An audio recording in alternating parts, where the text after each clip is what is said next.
Check.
Good afternoon, everyone.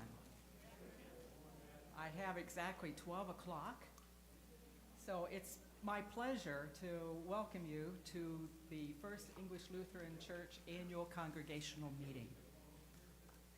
My name is Kathy Lucid, and I am both honored and humbled to serve as president of your Congregational Council for 2024. Before we start the official meeting, there are a few people I would like to recognize. First, Ben Phillips. He is your outgoing congregational president.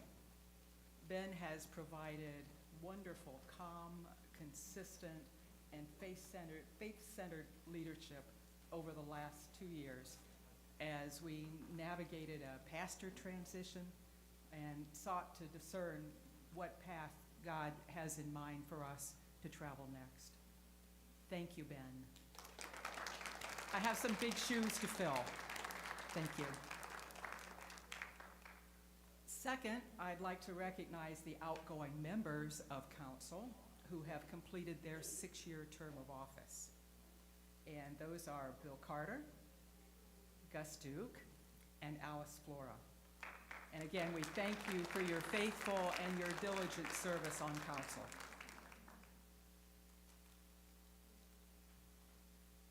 Next, I'd like to introduce the executive team and the members of your Congregational Council for 2024.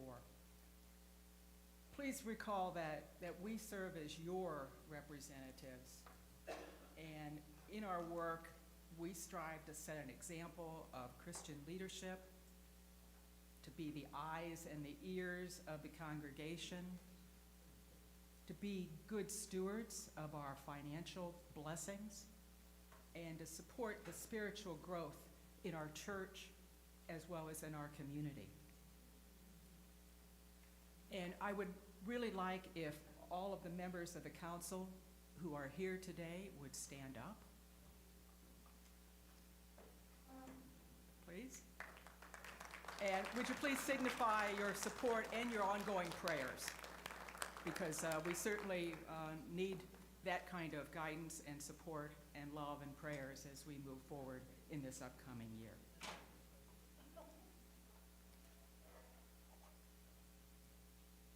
Let's look at our agenda for a moment. You all should have a book in front of you, and the agenda is within your book, and we will follow along as we have it printed in the book. So there's pencils on the table if you want to take some notes.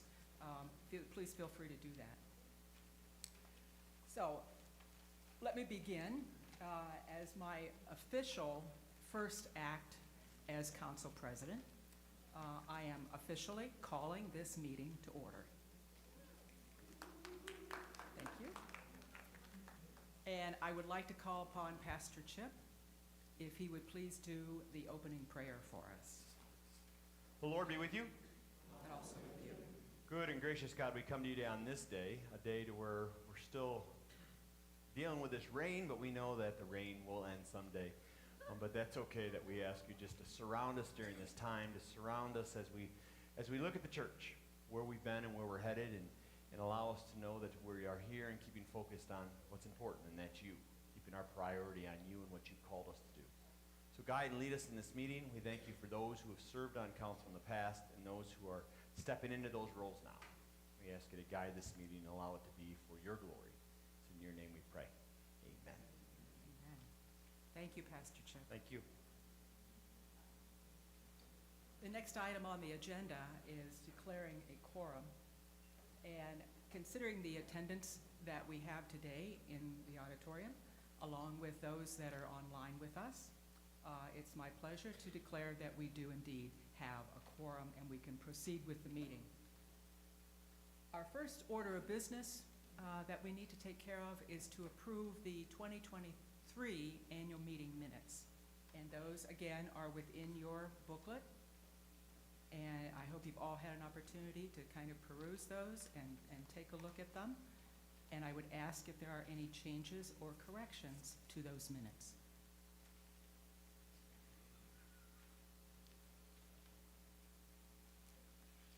Hearing none, I would ask for a motion to approve the minutes. And if you do make the motion, I would ask that you stand and you state your name so that our secretary can get that properly recorded. Tim. Tim Love has made a motion to approve the minutes. Do I hear a second? Great, we have a second. Motion's been made and seconded to approve the minutes. All in favor, say aye. Aye. Opposed, same sign. Terrific, the minutes are approved. Thank you very much. Next order of business, we are going to have a couple of reports from two new staff members. And the first one that we're going to hear from today is Kara Mitchell, and she is our Director of Youth and Family Ministry. Please welcome Kara.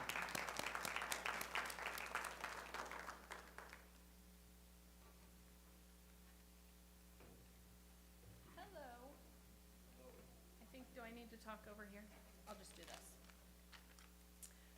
So I started helping with our 6th to 12th grade youth group several years ago as a paid employee. When I started, our attendance was great. We had 25 or 30 kids coming every single Sunday, and taking 30 or 35 kids to Quake each year. But as we all know, COVID has changed that. So we're having a harder time getting kids into the door. We're struggling with youth group attendance. Less kids are coming to church each Sunday. So it has been very challenging to make relationships with our kids when they're busy every night of the week. So our vision with Third Spot has always been to plan fun activities that get kids in the door so that they can spend time together and learn about God.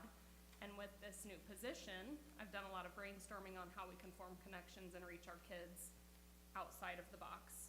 So this is branched out into 4 main themes. The first one is engagement. So keeping kids engaged with the church. If they're engaged, they're going to keep coming back and learning about God. So we'll be spending a day at Kings Island this summer, followed by Spirit Song, which is a big Christian concert. We're going to do small group outings to form relationships, like the high school boys, junior high girls. We're going to always do dodgeball because everybody loves that. We're inviting other youth groups to attend these events, and we're planning a monthly family event like snow tubing or bowling. The second idea is outreach. I want to be teaching kids to be the hands and feet of Christ. One of the best examples that I can show them is to serve others with whatever resources that we have. So we're going to continue doing monthly service projects. In the past, we've done Brighter Path, Harvest House. We've made care packages for homebound congregation members. We're going to take a summer mission trip this summer to Atlanta. And we're also going to add, starting mid-February, a weekly preschool playtime on Monday mornings and advertising VBS so that we can bring more families into our church. We are starting to collaborate with another youth group in town, Central United Methodist, thinking that if more kids are here, more kids are going to want to come. The third is relationships, so showing up for our kids in our congregation where they're at, so they know how important they are to me and to our church. I'm going to be having lunch with kids at their schools, taking small groups to dinner and to do fun things. We're going to do a team building activity this summer at Athletes in Action in Ohio, and I'm going to be attending their extracurricular activities in the evenings. And then number 4 is faith. One of the things that we're hearing from our youth is that they want to have a closer relationship to God. They're saying that when we get together. So we're starting a weekly Bible study for 6th to 12th graders after our 9:15 service. We just had it. There were 10 kids here, which I think is pretty great. We're revamping Sunday school for the next school year so that kids are excited about being here on Sunday mornings. We're going to continue to encourage them to volunteer at VBS. We're going to advertise VBS so that we get more kids in our church. And we're also going to attend Quake again, which is a really great event. It gets kids excited about God. And they do it in a way that they're not embarrassed about it because they're all so excited about what they're learning. So my vision for our youth program is that we form lifelong relationships with each other and with God. We have really great kids in this congregation, and I think it's our job to teach them how wonderful a life with the Lord can be.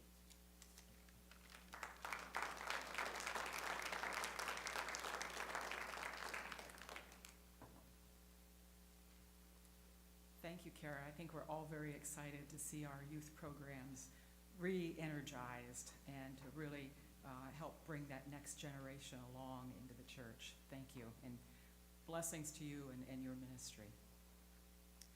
The second person that will be speaking on special reports is our new music minister, Andrew Triana.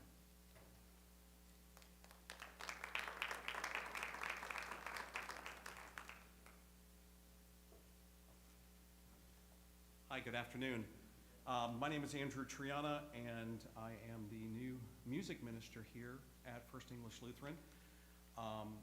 My past has been music. Music has been part of my life for well over 50 years. And I'm excited to hear the knock at the door and to be able to come back and begin where I actually began my career as a music minister as a child. So there are several things that are evolving, and there's going to be a period of transition. So during this time, I'm asking for prayer, and I'm asking for grace as we move through this new season, as myself as music minister and working closely with Chip, so that we can truly have the congregation get their hearts prepared for worship. For me, that's the biggest thing. Music is such a big part of my life, and I'm excited to be able to share the abilities and the talents that God has given me with you. So the new vision is split into 3 areas. The first is to restructure the 9:15 service. The second is planning for Lent and Easter, and then we'll have future plans as well. So if you had a chance to attend this morning service, you'll see that the worship team has moved from being put in the corner, kind of like Dirty Dancing. Nobody puts baby in the corner. Hopefully you guys get that reference. If you don't, watch the movie. It's a classic. So nobody puts the worship team in the corner anymore. So now we are part of the main service. We've implemented Planning Center is something that we have been trying to use, which we will really begin using now. For those of you that don't know what Planning Center is, it is a place for myself, for Pastor Chip, for Kara, for everybody to put in the plans for the next couple months. Musicians can be chosen, musicians can be scheduled. They can either choose to accept their mission or not. It's a new thing for all of us. Technology is sometimes struggling, makes us struggle with things, but we're going to try to make this as easy as possible for everybody. We're restructuring the worship team as well. The goal is to have a bass player, a drummer, a guitarist, and a keyboard player every Sunday, and we will do our best to do that. Please remember that we are dealing with volunteers, and I like them to have a life to where they can actually sit in a congregation and worship and not have to worry about playing an instrument or singing on a Sunday. And lastly is working closely with Pastor Chip on planning the music around what the word is and what the gospel is. That to me is huge, and that will help us prepare our hearts. The second is Lent and Easter. It's quickly approaching. So we are going to be doing the Holden evening prayer for Wednesdays during Lent. Pastor Chip and I are working out the times, but I believe we're going to do noon and 7 p.m., just like we did last year. It is a great service. If you didn't get a chance to attend any of those last year, I'm excited to be able to bring that back. And T. Paul is going to be helping out with that part of the service. He and I are going to work basically hand in hand to make that happen. Next is planning out the music for Easter. Easter Sunday is huge. And what we're going to try to do is to have a piece of music that will be at every service. So it'll be at the early morning service, it will be at the 9:15 service, and it will be at the 10:30 service, so that we all can share the same music together.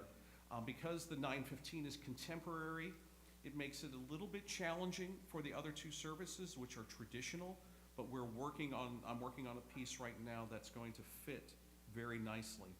The second part of that is working with Robert Williams and with Jacob on music selections. That is moving down the road for the 8 a.m. and for the 10:30 service. So I will have my hands on that as well, working closely with them. Those two gentlemen have done a really great job, and they're not going anywhere. We are going to become this rock-solid team that works together to plan out music. So, like I said, can prepare your hearts and minds for worship. And lastly, our future plans.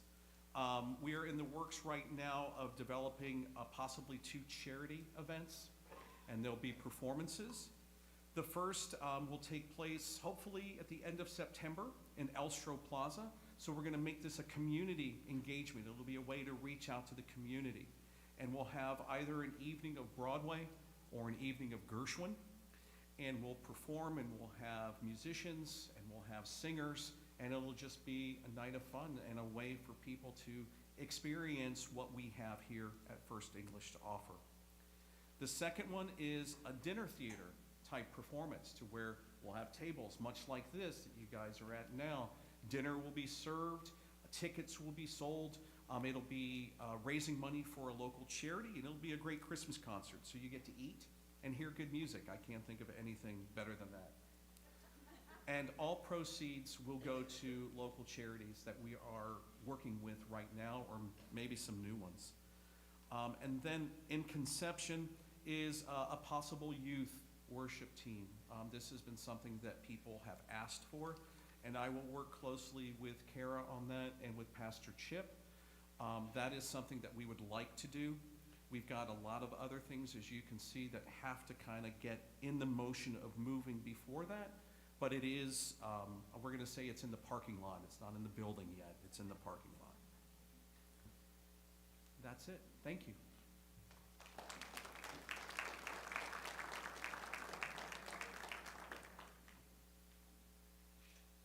Thank you, Andrew.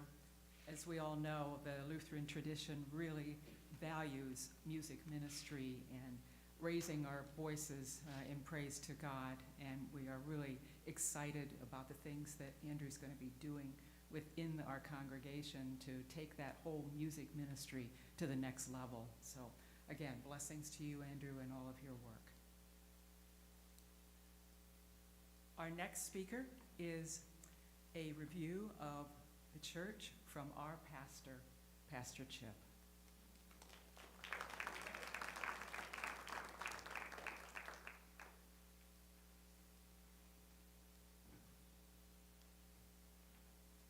I still have my old legs, so I can stand where I want to stand right now. So I'm going to start down here a little bit closer to all of you.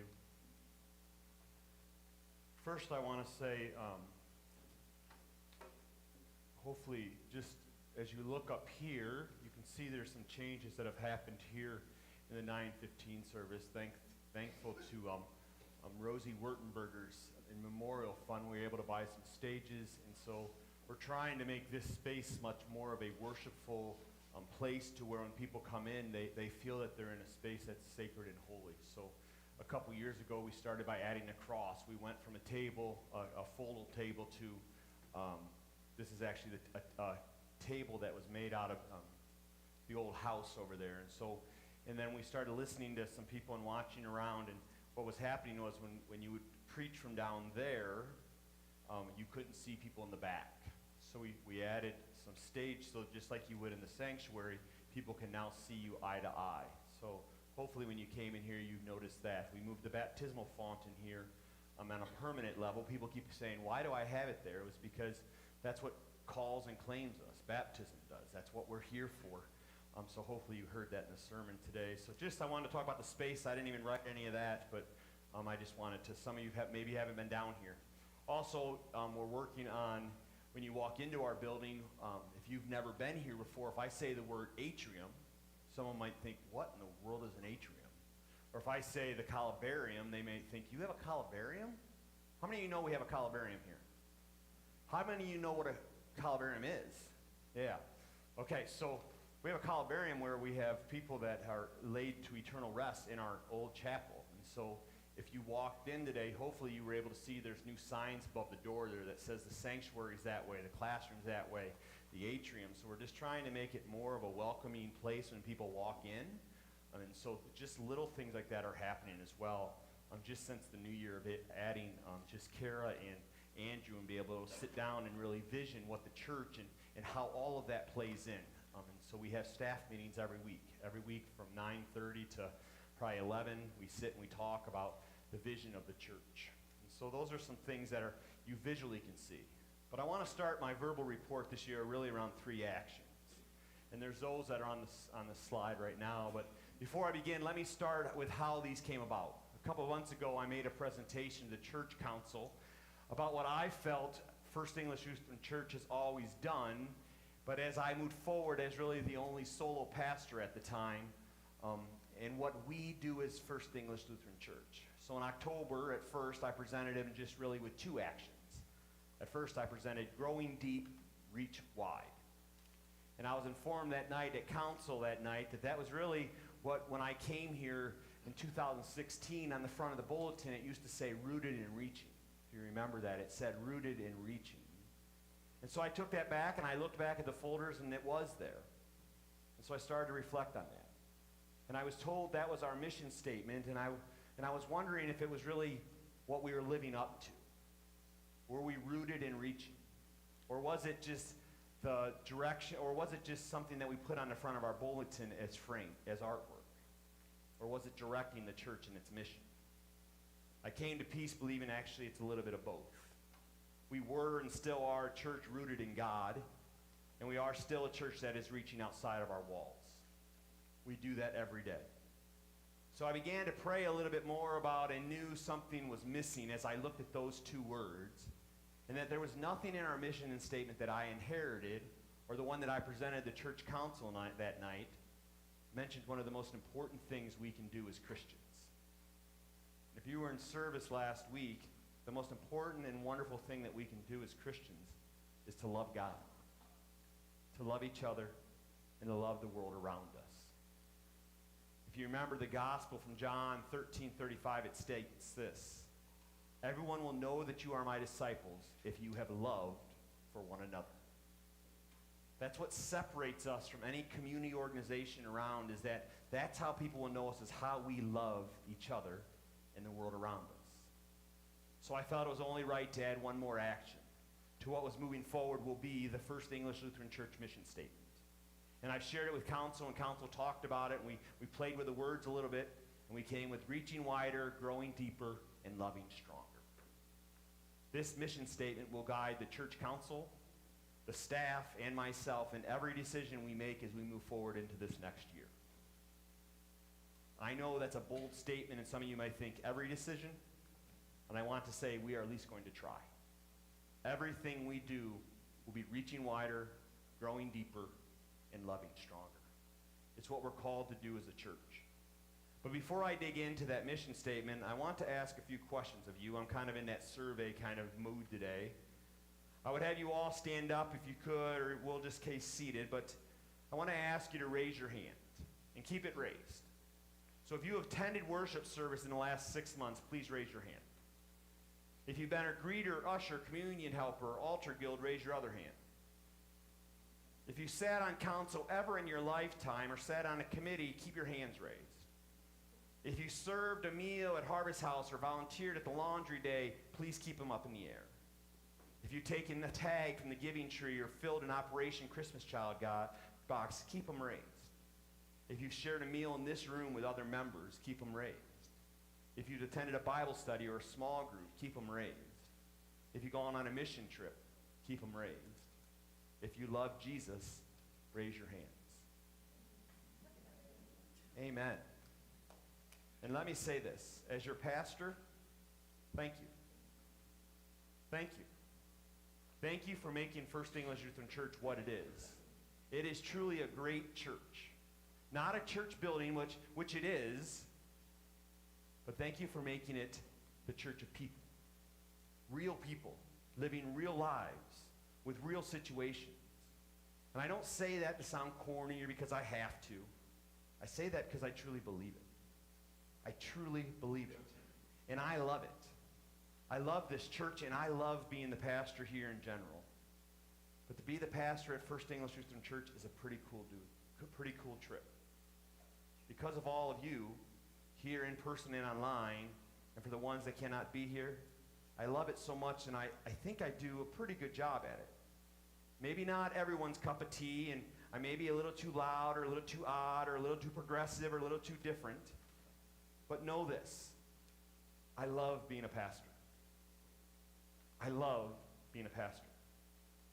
And I really, really, really do try hard at it. Preparing worship services and sermons, providing pastoral care whenever I can, reaching into the community on behalf of First English Lutheran Church, and loving all of us, no matter what. And I plan to continue to do this, and not to look good, but to give glory to God. Because that's what I'm called to do. To love God with all my heart and to love my neighbors the same. So thank you for allowing me to be your pastor. Thank you for being a really cool church. Thank you for being filled with great people and loving God as well. And I look forward as we move forward into the future together, glorifying God in everything we do. So I truly mean that. I want you guys to know that I am appreciative of my call here, and I don't take it for granted. This is a wonderful church because of you. So now let me step back into these three things as they guide me through the leadership of this church. The first action, reaching wider. We will reach wider into the lives of our members, into the community God has placed us into the community of people who God has called the nuns, people that have no affiliation with churches. And I'm sorry, and it saddens me, but that number continues to grow.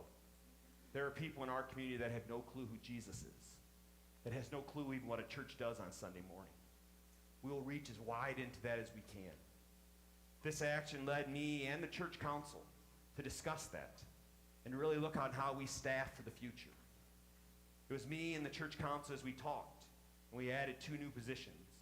Council elected and discussed and voted to add the youth and family director, Kara Mitchell, and the music minister, Andrew Triana. Both of these positions, directives, are to help and lead First English Lutheran Church in reaching wider. And remember the three places I said? In the lives of our members, in the community that we're supposed to be, and to the nuns, the seekers, the people that don't know who Jesus is.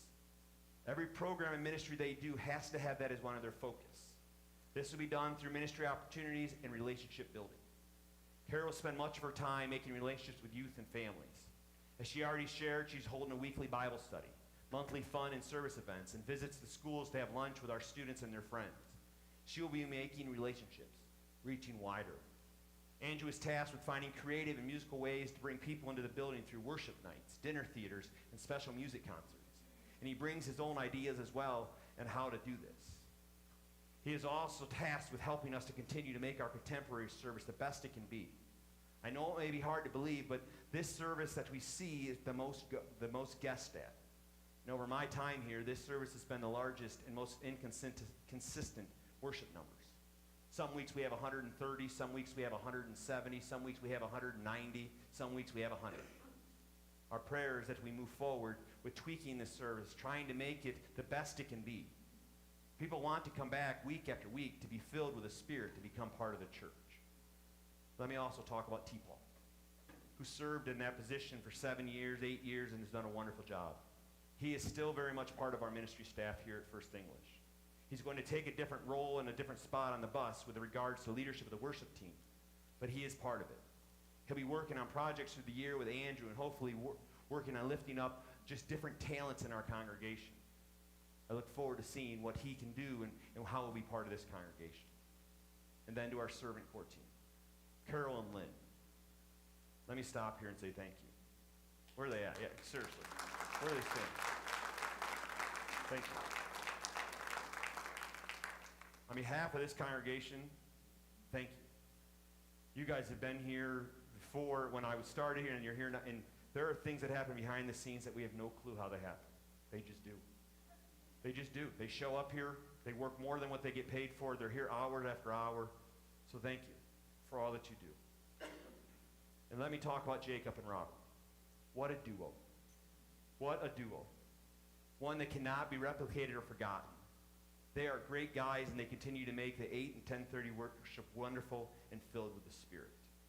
Jacob, and the way he plays those keys, and Robert, the way he directs all the directors, making the choir sound beautiful and wonderful and pleasing to God. I'm thankful for them being part of it. So then we go to reaching wider. Yes, our senior staff and ministry staff are working daily on your behalf to make sure that that's what we do. Growing deeper. Our next action. This is done first through worship. Worship is the first way that we grow deeper. Robert and Jacob and now Andrew, I am convinced that all three worship services are in great hands. And that when people worship here, they will grow deeper through it. I have also started teaching a midweek adult class in the book of the Bible, and then we'll start a catechism class the first Wednesday in February. And it'll run through Holy Week. We will grow deeper. I've also tried and will continue to create small groups, which I'm calling now life groups. This is where the growing deeper happens, with others in relationship, living in this world as followers of God. We all need others to support and care for us as we dig deeper into the soil God planted us in. And lastly, my favorite one, loving stronger. This, to me, wraps it all up. This is why what we do as a church, we don't offer worship or ministries to look good, but we do it because of our love for God and the world he places us in. And love is not always easy, but it's how the world will know we are his disciples. It will know that we are his church that follows Jesus and his teaching. Yes, I know I've taken more time than I should. Maybe Pastor John's reporting has rubbed off on me a little bit more than I thought it did. But I'm wrapping up here with this. Just since January, if you don't forget, I've been the senior pastor here. 1 year. And please know this, and I've said it already. I feel honored to be called the pastor, and definitely to be called the pastor here at First English. And I want you to know this. I will continue to work as hard as possible to be the best that I can be. Will I mess up? Probably. But please know, it's never, ever on purpose. It's never, ever out of deceit or anything mean. It's just, I'm human. And I love this church so much, and I love my calling. And I love and I'm grateful for my call here. And then to my family, who I make come to annual meetings every year, thank you. Thank you for coming along with me for the things I must miss, some of the tournaments I do have to miss, some of the games and performances I don't make. I appreciate their willingness always to understand and really encouraging me to live out the calling that God has placed on my heart. Brothers and sisters, I'm excited about what the Spirit is doing here at First English Lutheran Church. I'm excited to see new people walking into our doors all the time and being able to be the light of Christ to them. And I look forward to watching to continue to be the hands and feet of Christ in this community and the world around us. So thank you so much. Thank you so much for coming to this annual meeting. Thank you for being the church that is such a great church here on Main Street. Amen.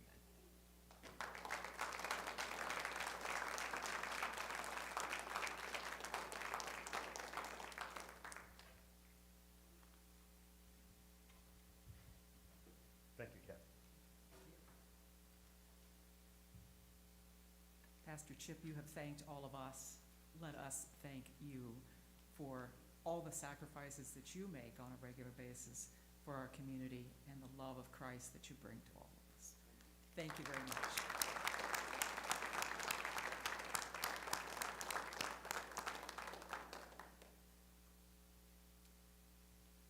Next item on the agenda is the part I know we're all thrilled. We get to be accountants. It's the treasurer's report. And I get the pleasure of providing that again as the outgoing treasurer.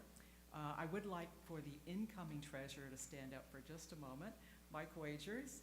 Mike will be the one up here next year giving this report. So I also come to you today as a member of the Finance Committee, as well as a member of Church Council, of course. Before I review the numbers, I'd like to recognize the Finance Committee, who meets every month, and then we all come together again in December in order to develop the budget for the upcoming year.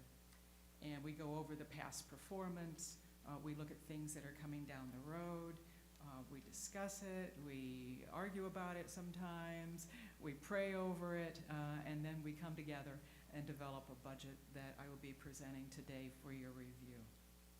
The Finance Committee consists of our chair, Linda Jackson, and Linda, please stand and be recognized. Linda does so much work for the committee and puts up with thousands of questions from me as I put this report together for you. Thank you, Linda, I appreciate it. Also on the committee is Pastor Chip, of course, Christy Herrig, Nick Jones, Karen Black, Mike Devine, Mike Wagers, David Moore, and myself. Okay, I would ask that you hold your questions on the finances until we get through all of the reports. It's a little bit difficult to maybe see how things come together until you see the whole thing. So you have the finance reports in the booklet, and you have some pencils available on your table. So if you have questions as I'm going through something, please don't hesitate to write those down, and we will address them when we're through all the reports.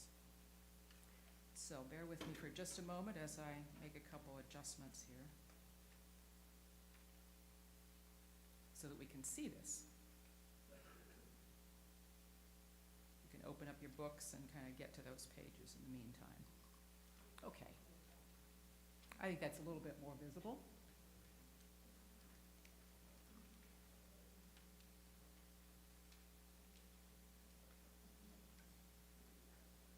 Little technical difficulty.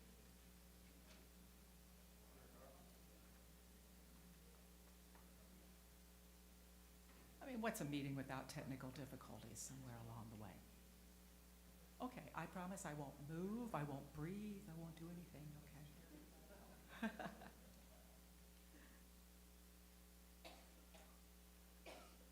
Okay, let's start with, and hope and keep our fingers crossed this stays up, our balance sheet. And a balance sheet, for those of you who are not accountant types, it's just basically what we own, our assets, and what we are liable for, our liabilities. And I just want to bring out a few points. I'm not going to go through each one of these numbers, or I'm afraid we'll all be asleep, and I don't want that to happen. So let's look at our assets first. Our operating fund cash accounts and restricted fund cash accounts.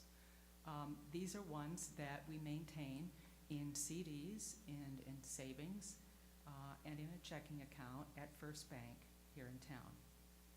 And next, we have our ELCA endowment funds.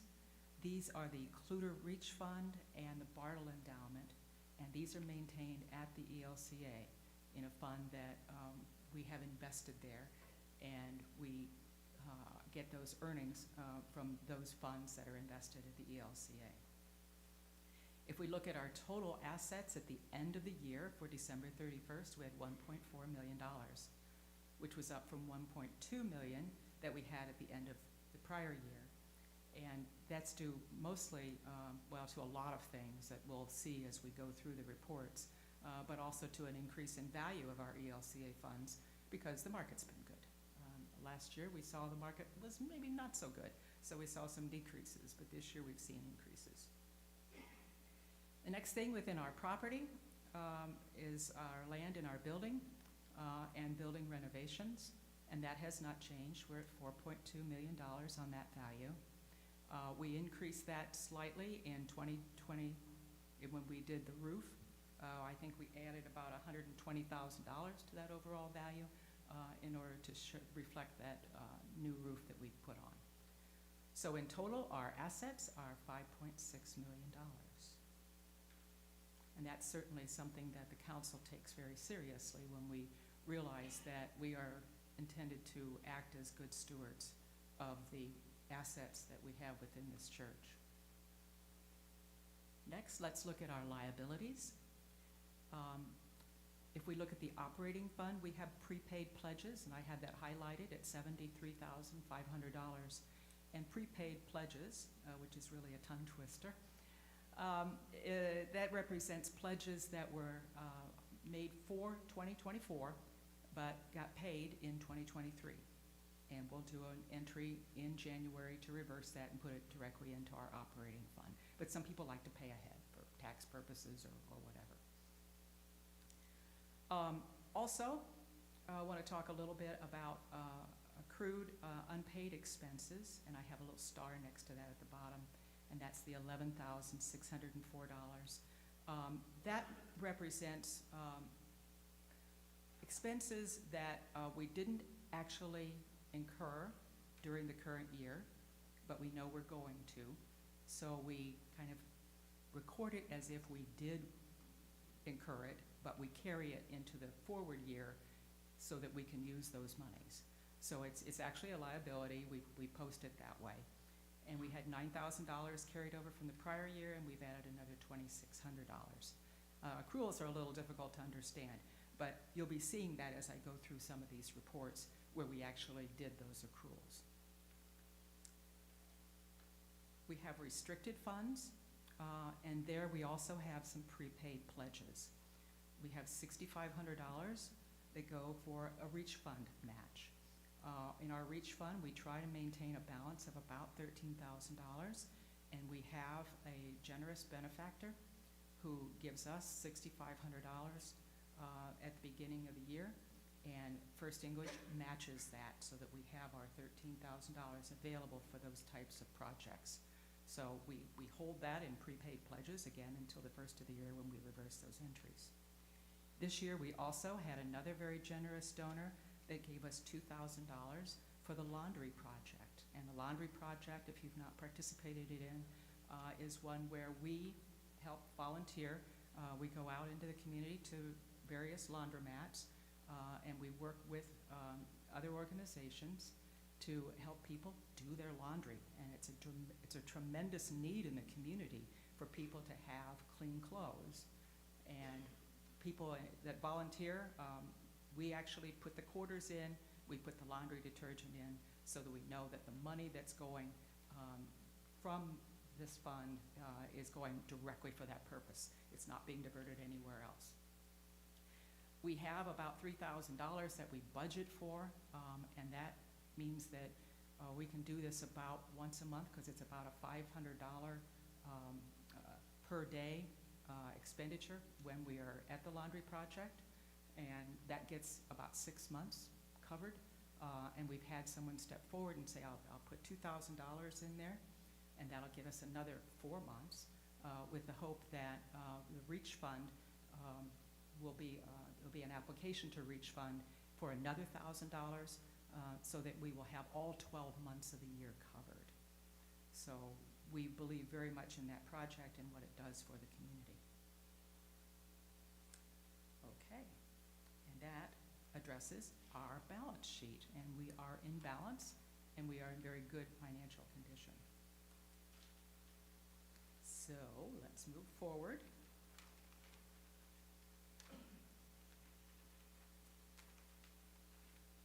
And the next thing that we're going to look at is our summary of income. And basically, again, for the layman, that's just where we make our money, where our money comes from. And by far, the largest area that we make our money is from pledges. It's from the congregation. It's from you.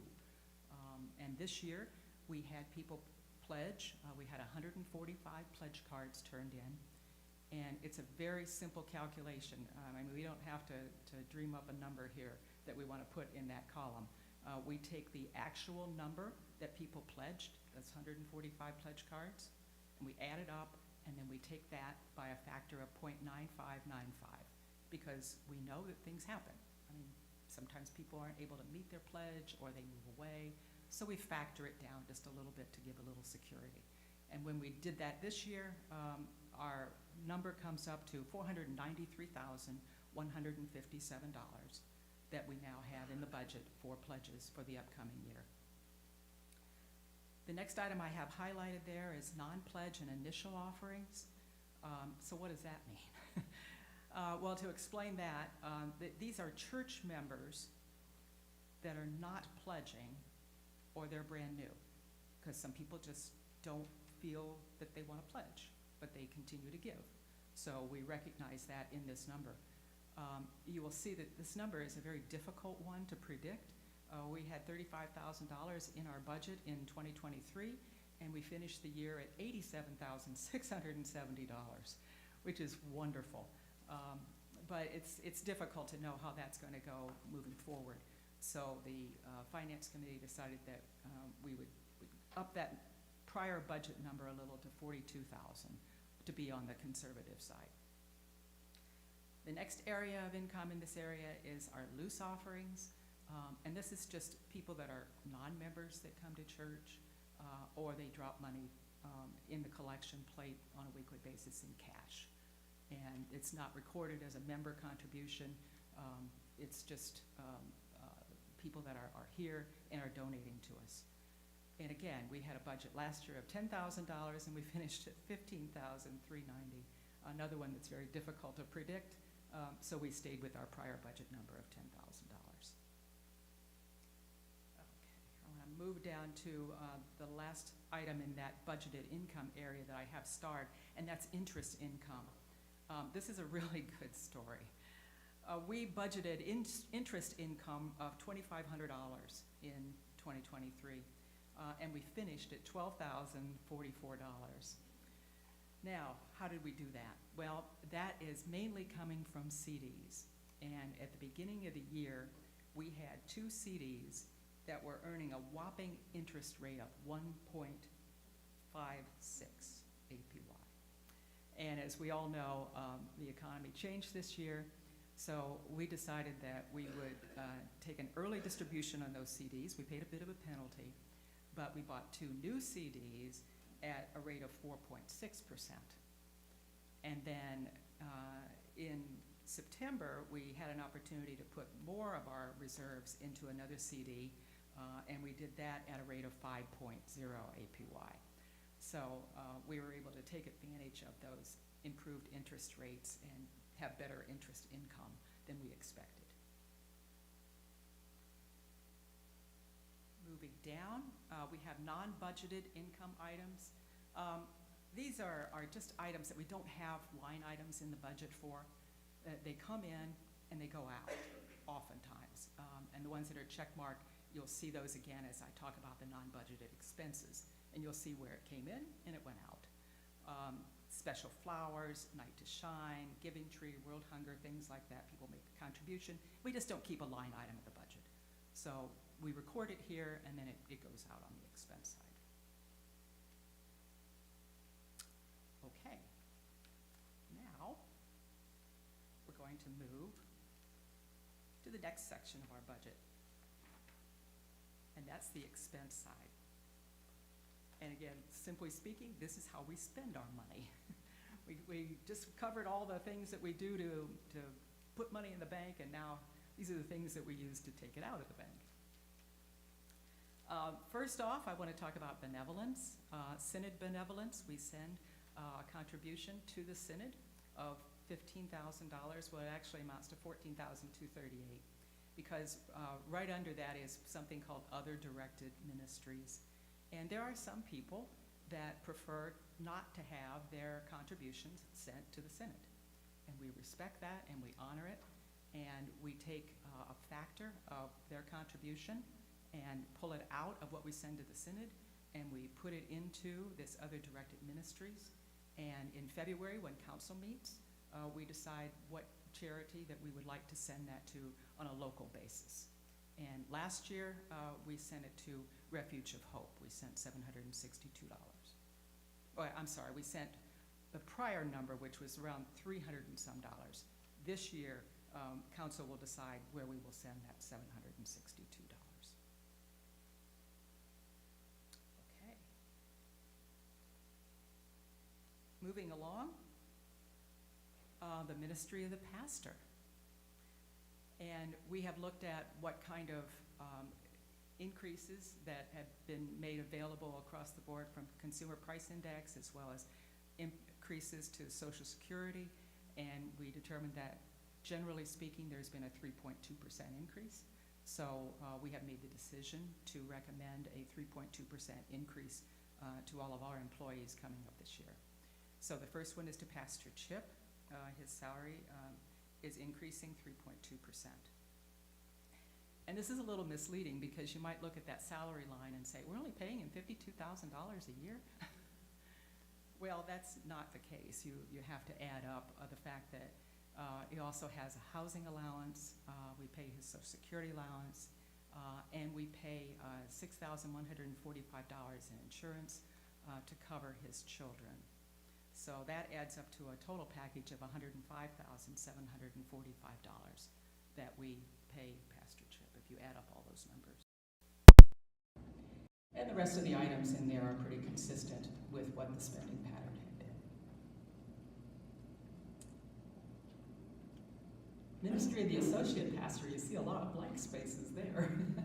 That's because we had hoped last year, when we put the 2023 budget together, that we would be able to get an associate pastor, but that search has not been productive. There are just not very many candidates out there, and therefore we did not fill that position. We had budgeted $60,000 in hopes that we would have someone for the last half of the year, and that didn't happen. So we are not budgeting anything in the upcoming year for this, because we recognize that search is not being productive. As Pastor Chip said, we have looked in different directions to increase our youth ministry and our music ministry to help support those areas, since we are not, at this point, able to add an associate pastor. Moving down to the youth ministry, just draw your attention there to our Director of Youth and Family Ministries. Kara spoke to us and told us her plans. We have put that into the budget to pay as a budgeted item. You'll see those arrows there, those 4 arrows. That's indicating how we have taken prior positions, the position of middle and high school youth leader, K through 5 youth leader, VBS director, and Sunday school coordinator, and combine those. So those salaries that we had been paying those individuals has now been rolled into what we are offering Kara as a salary, in addition to more funds to bring her total salary up to $45,000. So we have consolidated 4 positions there.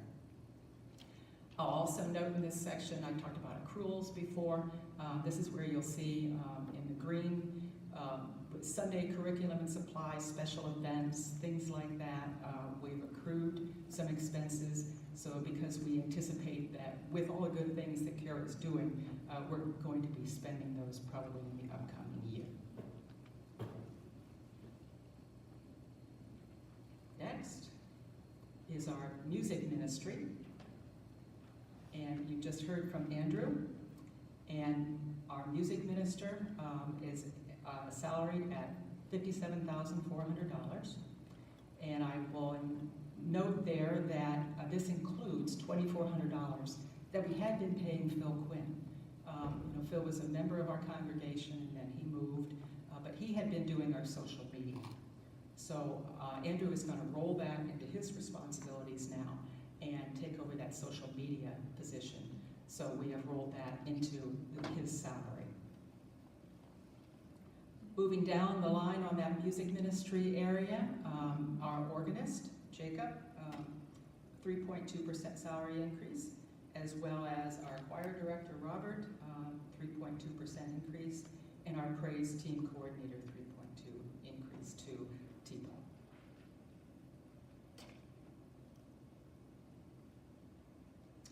Okay. To the next section of our expenses. You can see we spend a lot of money. Next section is our worship ministry. Top item there is supply pastor. We had $1,000 in our prior budget. We have $2,000 in the upcoming year. As you know, with Pastor Chip being our sole pastor, he needs a break sometimes. And he has other obligations. So we have allotted some funds to bring in other pastors to fill in on Sundays so that he has that opportunity to spend a little more time with his family and take a break from time to time.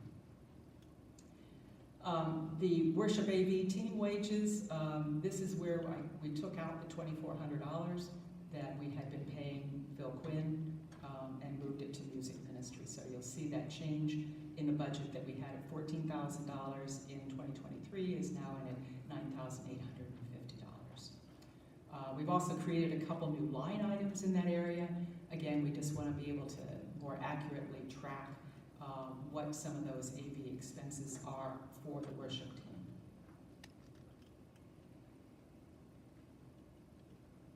Okay.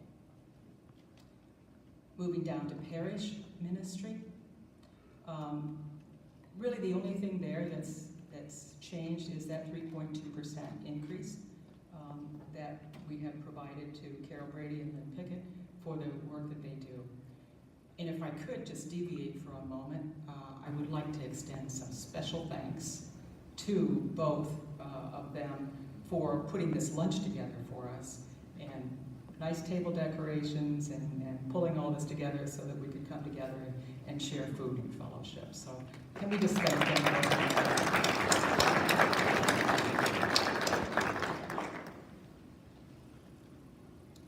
Okay. Let's move down to church administration. We have a slight change there this year also. We've eliminated a position. We had a part-time bookkeeper, and we've eliminated that position, and we have asked Jessica, our church administrator, our parish secretary, to assume those responsibilities. And those of you who work with Jessica know that she is extremely capable, and she has taken on those responsibilities extremely well. So we have taken her salary and given her a 3.2% increase, plus we added some additional funds that we had been paying the bookkeeper to bring her new salary up to $33,000. Also in this line, you'll see the credit card and bank service charges. We had $1,200 budgeted and we spent $2,729. that was what I was talking about earlier. It's not because we're late paying our bills all the time. When we cashed in those CDs in order to get a better interest rate, we had to pay a penalty of $1,540. So it got recorded here, but it was well worth it when you look at what we've been able to earn in higher interest rates. Also in this area, we made a change. Comcast Internet, we have changed to Parallax. And Ben Phillips helped us with that transition. And we are now getting our telephone and internet access through Parallax at a much improved rate. So thank you, Ben and Parallax, for helping save some money for the church. And our webpage, we just moved that into another account. That's why you don't see anything in that line item for 2024. Moving to church maintenance, we have Tim Burke now on full-time. We brought him on last year full-time. He continues to do a great job for the congregation and for maintaining this building, and he is also getting a 3.2% salary increase. I'd also like to note in this church maintenance, when the finance committee gets together in December, one of the hardest things to predict is how much we're going to spend for electricity and gas and water. Utilities are very difficult to predict, but I think we did a really good job this last year of coming in extremely close on all of those utilities. So we're budgeting about the same, and we'll hope that we're just as good in the upcoming year as we were last year. Okay. That brings us to looking at some miscellaneous expenses. Item there is capital improvements.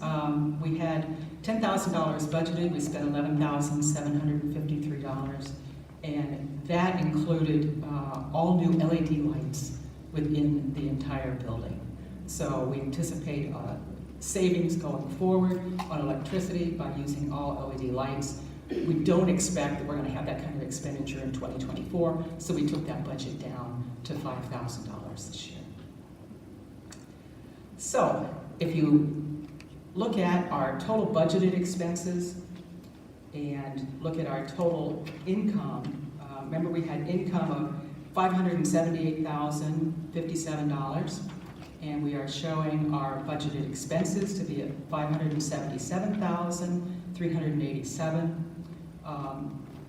which is for the budget. We are actually proposing a balanced operating budget for 2024. With just a very slight surplus.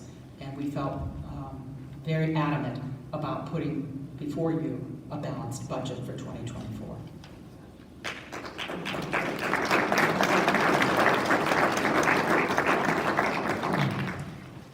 I also want to note that if you look at 2023, we did extremely well.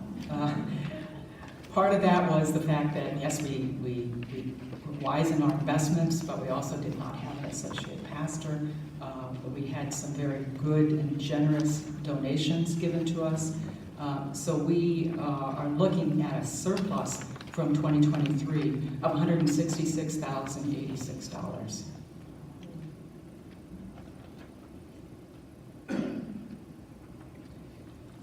The last page on the budget has to do with the non-budgeted expenses from our operating fund. And remember, just a few minutes ago, I told you we had non-budgeted income, and now we have non-budgeted expenses. And this is, again, with those checkmark items, how those items move from income to expense. I just draw your attention to two specific items here. We have Refuge of Hope at $5,698 and the Emergency Property Fund at $15,000. And just as a reminder, this is how the congregation voted in last year's annual meeting to spend our surplus. So this represents the spending of that surplus that we had coming out of the prior year budget. And at the very bottom there, it's our list of the restricted funds that we have. And again, just highlighting the Kluter Reach Fund, the Gertrude Bartle Endowment Fund. Those are the ones that reside at ELCA and had a very good return on the investment of this year. Okay. So, we have recommendations from the Finance Committee, and I'll just read through these, and then we'll come back and discuss them further, and we can ask questions before we have any type of motion for approval, but I just want to read through them. The number one recommendation from the Finance Committee and Church Council, who has gone through this budget, is that we approve the operating budget as presented for 2024. The second recommendation, since we have this surplus of $166,000, we feel that we want to share that in the community by donating $20,000 of that surplus to Richmond's Refuge of Hope, who we honored last year. And that's a faith-based shelter for homeless women and children, and it really helps them get back on their feet and back to an independent life. And Pastor Chip has some additional information about Refuge of Hope that he'd like to share. Yep. So I reached out to Bridget McFarland, who is the director of that, and asked her if she could just send me something. Refuge of Hope is down about next to Rocket Solid Ministry. It is the only women's shelter in downtown Richmond that people can actually walk to without having to get to a car. And she wrote this: a warm bed, a hot meal, safety from the streets. The basic human necessities can feel like luxurious to the hundreds who turn to Refuge of Hope each year. Just last winter, we housed 85 homeless women and 13 precious children within our shelter walls. This number doesn't include the many more who came knocking. Many more come knocking, men needing coats, children visiting parents, and families desperate for food and hygiene items. With your help, we can provide more than just a place to sleep. Our Next Step program, which is a program that empowers their members to go through a work study and all that to get out into permanent housing. 16% of their people do that. For elderly and disabled women who stayed with us, we are a lifeline keeping them off the streets. Refuge of Hope can continue to be a beacon of light for the most vulnerable in our community, help us meet more than their basic needs, giving them hope for a better future. I hope this is helpful. So she sent me that. Then also, if you've been there, or they have the first floor, but the goal and the vision is they're starting to work on the second floor down there, which that's where their transition place will be. So women that go from that are just temporary will not go upstairs and do their faith-based program that continues to help them get jobs and get through their license and anything that they need. So they're remodeling that area up there, and so some of the funds would go for that, and some of it would just be able to continue to support it. It's all done through faith-based. They take no government funding at all, because it's still connected to Rock Solid Ministry. So that's what there is. Thank you, Pastor Chip. Thank you. If you've not been down there, it's really an excellent charity for us to consider. They are doing great work, and you feel the spirit when you walk in there, and you feel the love. Our third recommendation is to transfer $70,000 of the 2023 surplus to the Emergency Property Fund, and that is to be used for upcoming maintenance and improvements. We have a big building, and the building is getting older, and things happen. David Moore, who has been working with the property team, has sat down and identified a minimum of $70,000 of items that we need to be looking at in the upcoming year. So we're not just imagining this number. He has actual line items that he's looking at for this, and that includes some new carpeting in the fellowship hall. I mean, I think you can see that carpeting's got a little wear on it, a little wear and tear after all these years. Also in the aisles, the parking lot always needs to be, refilled and resealed. There's some masonry cracks that need to be repaired. Evaluation of downspouts. We don't want water damage, and exterior lighting, and just, like I said, a number of things that would consume that $70,000. And then finally, I want to talk about what the remaining amount would be if we accept these recommendations. We'll have $76,086, and we're proposing to hold that in the operating fund. I know a number of people have said, we have a new youth minister, we have a new music minister, and what if we find a new associate pastor? Well, this will be money set aside for that purpose. We're not going to stop looking. Pastor Chip's actively looking. We're actively working with the Synod on this. So we will still have money set aside if we do happen to locate someone that we want to bring on board in the 2024 budget year. Okay. At this point, I'm going to take a breath. And I'm going to call for questions on anything related to the budget. Got a microphone here, and Michael help bring around if anyone has a question. If we can't answer it, we'll get the answer for you. And I also want to say that if you don't want to ask in a group, which I know some people just aren't comfortable with that, you can certainly come to me afterwards. You can call me, email me. My contact information is within the booklet, or you can contact any of the other members of council or any of our other executive team with your questions. But I'll open it up for questions. Cynthia, would you please? Oh, I'm sorry. Yeah, we want to make sure everybody can hear, and if you can state your name so that we get that recognized, and if we need to include that in minutes. You have to push that button.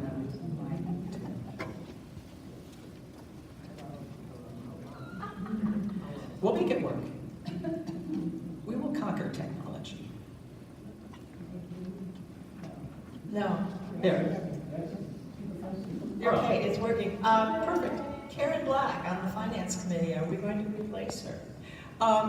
We are probably going to replace her at some point. I don't know. We haven't formally talked about that yet. Karen just moved. She's just getting her feet on the ground. So that's something that we'll address with the Finance Committee. Other questions? Yes, sir. Thank you. Jim Grimm, and my question relates to number 3 on the board up there. Since none of the items that are listed are truly emergencies, why not simply transfer the $70,000 into the line item under church maintenance and property maintenance and have it just be a normal expense? Well, that certainly has something that we've talked about, and emergency property fund may be a bit of a misnomer, and that happens to just recognize the title of the restricted fund that we've had out there for years. I mean, it is the property fund that we set aside. It just happens in the past to have been called the emergency property fund, but it is the property fund. And rather than put that directly into the budget, we don't know how that will work with the surplus. So we decided to take that surplus and just move it into that restricted fund and manage it from there. And it would be, rather than hitting the expense budget, it'll be coming out of the prior surplus, since that's in our operating funds. Did that answer your question? Sure does. Okay, thank you. Other questions? Bill Tony Bush. I have some concerns of the budget concerning line item entries, specifically the 2 new positions. I listed as line items, not persons. I want to speak to it as that alone. Some of the 2 salaries for the new positions are $100,000 roughly. In addition, there's other additional expenses for Social Security, for Andrew, and I didn't see anything listed for Karen? Karen. Yes, there are. But how, a couple of things. $100,000 represents 20% of the budget. If you take that out, the budget would be $400,000, then $100,000 additional would be 25% increase in our budget, which is a lot. And I know that the church council is responsible for these decisions, but in many large corporations, it has to go a little bit beyond the board of directors, it has to go to shareholders when you make a major change like that. I'm not denying that maybe it's worthwhile, but I have concerns that people need to realize this is a quantum leap for what we've done before, and as an expense. Secondly, I guess I'm just a little, I can't quite figure out how these could be full-time positions. Full-time position is 8 to 5 days a week, 50 weeks a year. That's 2,000 hours. That's a lot of time. My initial thought was maybe this would be better just do it on a hourly basis and see how many hours is required for a year's time.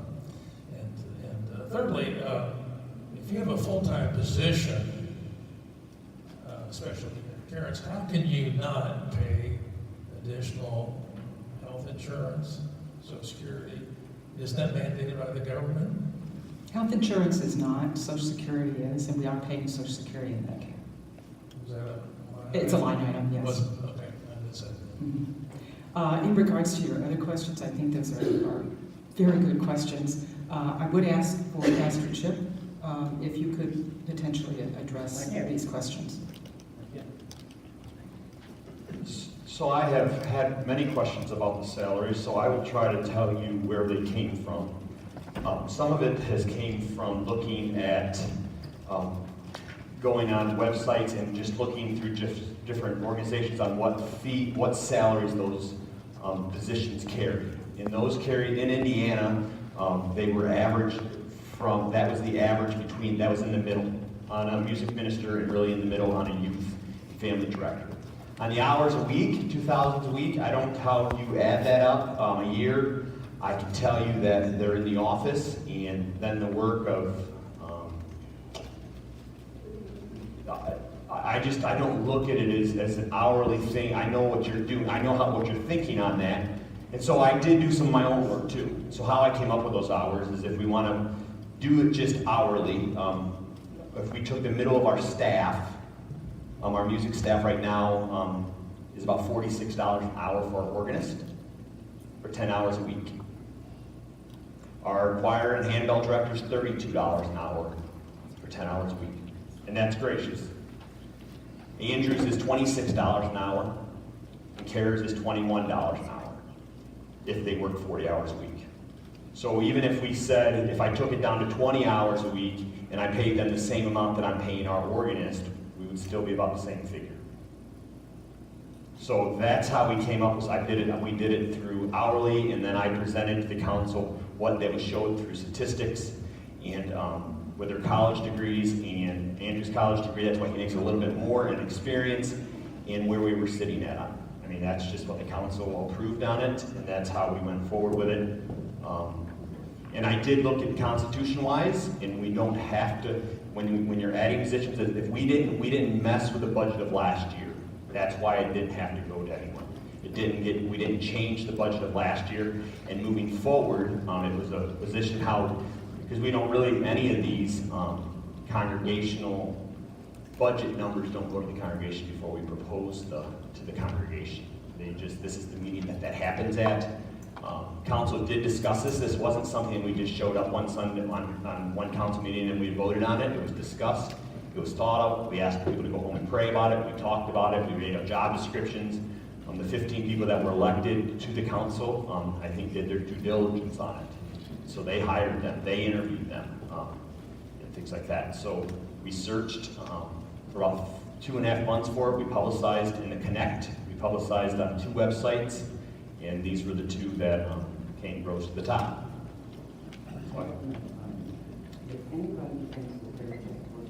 Wait, we need a microphone for Joyce.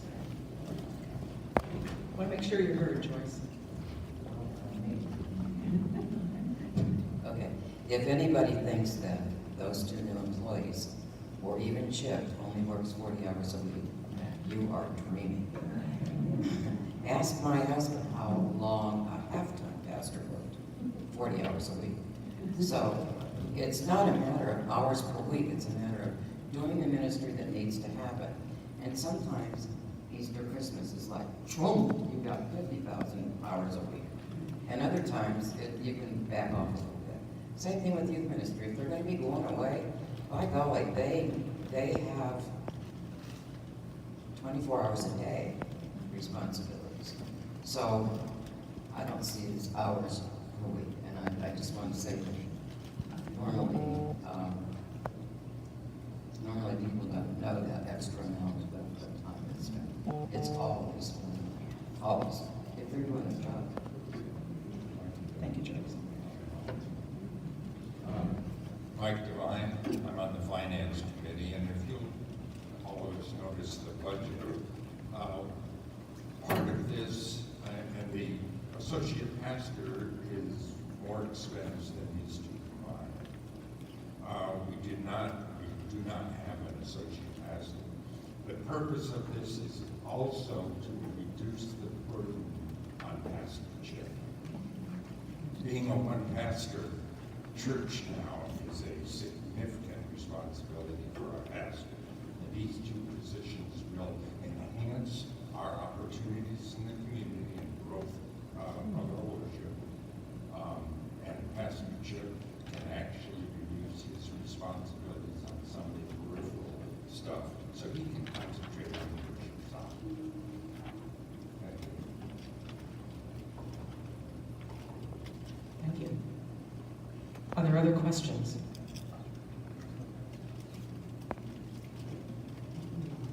Oh yeah, Paul, we need it. Use it, Paula. We want to hear that big voice. I really have to say one thing.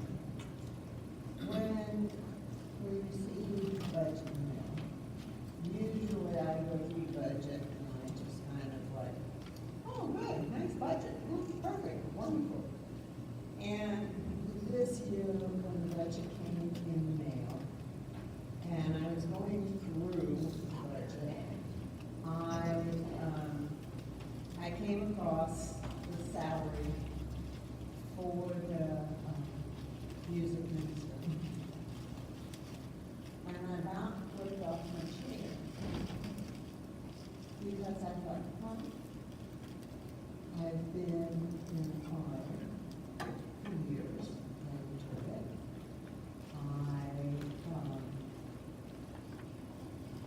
Jacob is a wonderful, wonderful, wonderful organist. And he does much extra stuff than just Sunday morning organ. He plays for the choir on practice nights and Wednesday nights for us. So he does much more than just plays for church. And Robert goes through music upon music upon music to kind of, and I don't even notice if you noticed this morning what our song was. But the name of our song was Carry the Light. Pastor, what was your sermon about today? Being the light of Christ in the world. Okay. So, at my house, when Les and I are going through our budget, whenever we do it, it's always Les who always looks at it and says, do we really need this? And of course, it's me that always says, yeah, we do. But I look at that very, very large amount of money. And this has nothing to do personally with you. Please, you are a wonderful, wonderful musician in many, many, many ways. And some of the ideas that you have put forth this afternoon are great too. But as my husband sometimes says, do you really need this? And I think about all of the great things that we could do with that money beside spending that money. Thank you for your input, Paula. I would just like to maybe add my own input also. I think Paula asks a good question. Do we really need that? And I think 1 year from now, when we're all back together again, we can ask that question again. Did we really need that? And it's our hope and our prayer that we're going to say, yes, we really needed that because of what we've done and been able to do, and the number of people that we've been able to reach, the number of young people that we've been able to bring into our church, the number of people that are excited about coming to church on a regular basis, and we're going to feel good about that. But we don't know what the future looks like. And I think that it's the position of council is that we need to let this play out. We need to let this have a chance. We need to see what happens over this next year and how God works through these people and within our congregation to bring that light of Christ to others and to have it burn even stronger in ourselves. We have another question.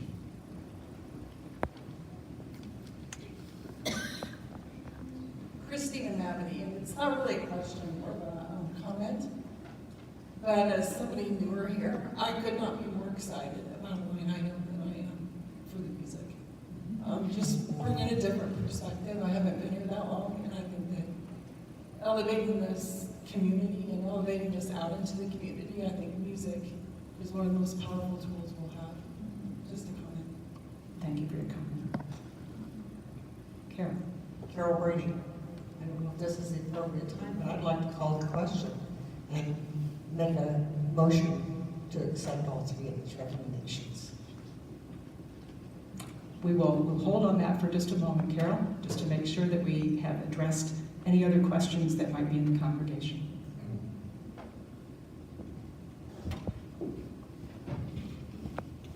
Seeing no further questions. Oh, I'm sorry, I missed one. Christy? I wanted to share, I appreciate your comment about the music ministry. I've been at First English for over 40 years, and my best memories are of Mr. Evie, who was our music minister back in the day.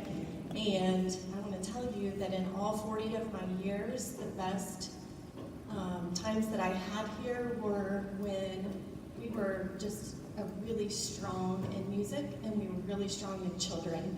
I remember going on youth group conferences. One was to Atlanta, and I think we had over 20 kids go. And it's just always been about the kids and the youth. And for my kids, that's what I would love to see for them as well. Thank you, Christy. I think Pastor Chip has a comment. So, and I'm not trying to convince anybody, but because I've heard this through the grapevine a couple times.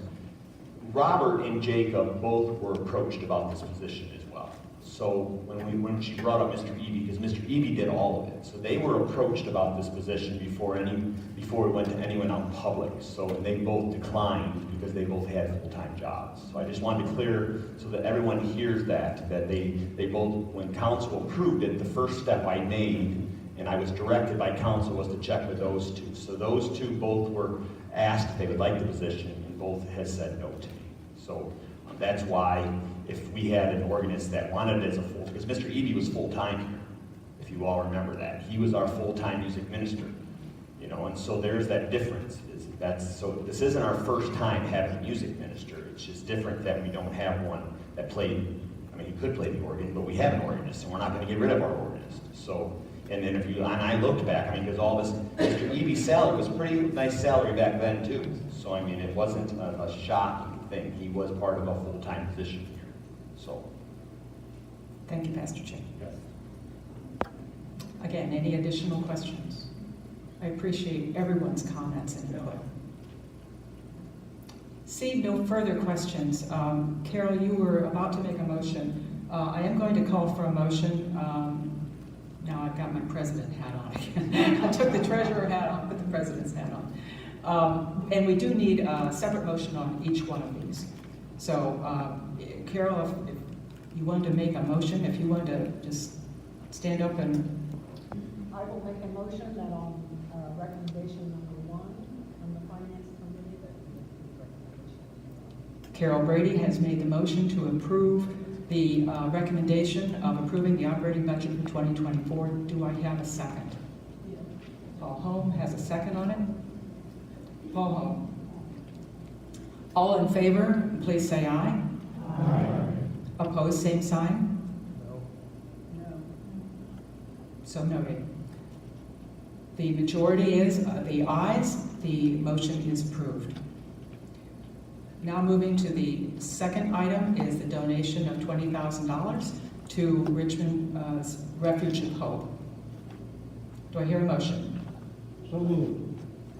Lynn Clark has made a motion to approve $20,000. Do I hear a second? Bill Carter has made a second. All in favor of $20,000 being sent to Refuge of Hope, signify by saying aye. Aye. Opposed, same sign. Motion is approved. Third item is the transfer of $70,000 to our, I'm going to call it the property fund, for future projects. Have a motion over here. Rhonda? Okay, second. Right here. Okay, the motion's been made and seconded to transfer $70,000 to our emergency property fund. All in favor, say aye. Aye. Opposed, same sign. Motion carries. Thank you very much. All right. Let's move back now.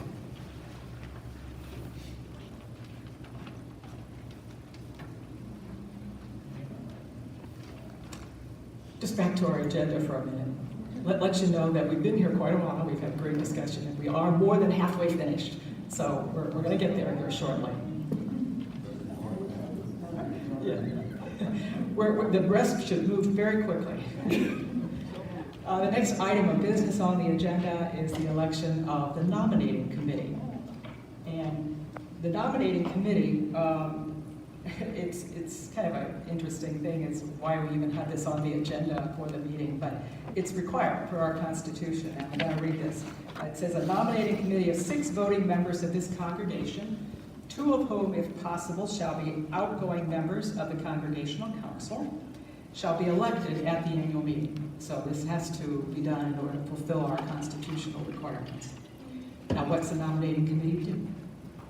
Well, the duties shall include nominations for the Congregational Council, nominations for extraordinary Congregational Council vacancies, if someone had to leave or move away, nominations for voting Synod Assembly delegates, nominations, I love this one, nominations for candidates for the nominating committee,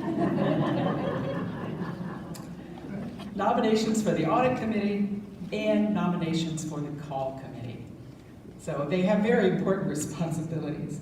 And the slate includes Bill Carter and Gus Duke, who are coming off of council. So those are the 2 members that are representing the former council members. Pam Hagee, Jacob Igney, Penny Schenk, and Kathy Zaleski. Do I have a motion to accept this election slate for nominating committee? Andrew has made a motion. Mark has made a second. Mark Dooning. All in favor of accepting this slate for the nominating committee, please say aye. Aye. Opposed, same sign. Wonderful, we have a new nominating committee. Okay. Just the remaining things that we have on our agenda. Is there any additional reports that we need to address or any old business? I had none in my notes of old business. Is there any new business to come before this committee? Yeah, I would like all that cake gone before we Okay, we have new business that says devour the cake. Hearing no new business, then if there is no further business, this meeting is adjourned. Everyone, go in peace, and thank you very much for your attention.